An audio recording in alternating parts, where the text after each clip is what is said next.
بسم اللہ الرحمن الرحیم۔ قیامت کے دن اللہ پاک مردوں کو کس طرح زندہ کرے گا؟ حضرت آدم علیہ السلام سے لے کر اور قیامت تک جتنے بھی لوگ ہیں جو مر چکے ہوں گے ان کو اللہ پاک کیسے زندہ فرمائے گا؟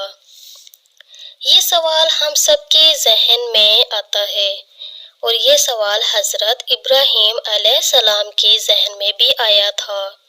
ایک مرتبہ حضرت ابراہیم علیہ السلام نے اللہ کی بارگاہ میں سوال کیا کہ یا اللہ، تو مجھے دکھا دے کہ تو قیامت کے دن کس طرح لوگوں کو زندہ کرے گا۔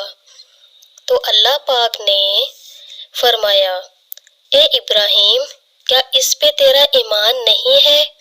حضرت ابراہیم علیہ السلام نے فرمایا کہ کیوں نہیں میرے اللہ، میں اس پہ ایمان رکھتا ہوں، لیکن میری تمنا یہ ہے کہ میں اس منظر کو اپنی آنکھوں سے دیکھ لوں تاکہ میرے دل کو قرار آ جائے۔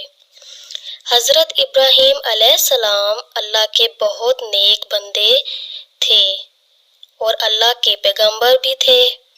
حضرت ابراہیم علیہ السلام اللہ تبارک و تعالیٰ کے بارگاہ میں سوال کرتے رہتے تھے، اور اللہ تبارک و تعالیٰ ان سب سوالوں کے جواب دیتے رہتے تھے، کیونکہ حضرت ابراہیم علیہ السلام اللہ کے نیک بندے اور پیغمبر تھے۔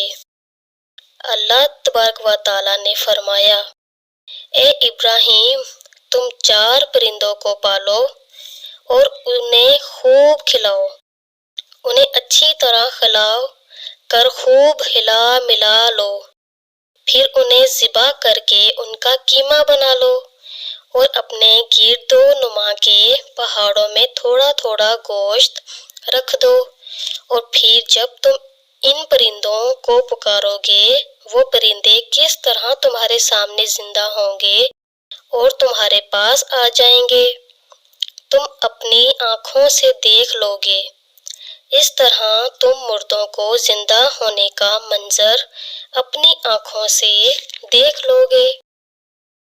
حضرت ابراہیم علیہ السلام نے ایک مرغے کو پالا اور ایک کبوتر کو پالا اور ایک گرد اور ایک مور کو پالا، اور ایک مدت تک ان کو خوراک کھلا کر خوب ہلا ملا لیا، پھر ان چاروں کو ذبح کر کے ان کے سروں کو اپنے پاس رکھ لیا، پھر ان کا قیمہ بنا کر اطراف کے پہاڑوں میں تھوڑا تھوڑا گوشت رکھ دیا، پھر حضرت ابراہیم نے دور کھڑے ہو کر ان پرندوں کو آواز دی، اے مور، اے گرد، اے کبوتر، اے مرغ۔ حضرت ابراہیم نے جب ان پرندوں کو آواز دی تو گوشت کا قیمہ اڑنا شروع ہو گیا، اور ہر پرندے کا الگ الگ گوشت ہڈی میں تیار ہو کر 4 پرندے زندہ ہو گئے،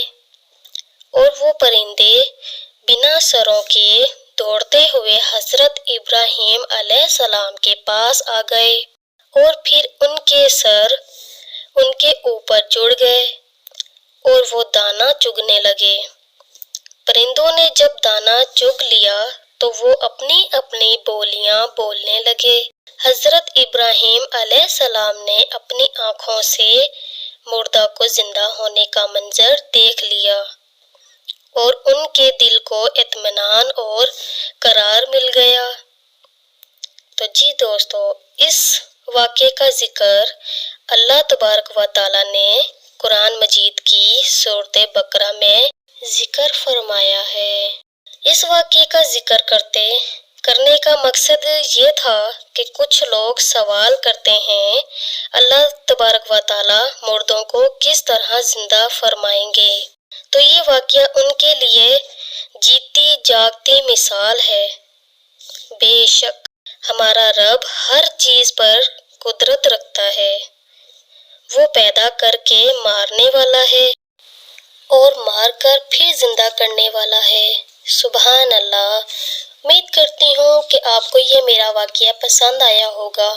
تو مزید ایسی ویڈیوز دیکھنے کے لیے میرے یوٹیوب چینل کو سبسکرائب کیجیے اور بیل آئیکن کو پریس کر دیجیے تاکہ میری تمام آنے والی ویڈیوز آپ تک پہنچ سکے۔ شکریہ۔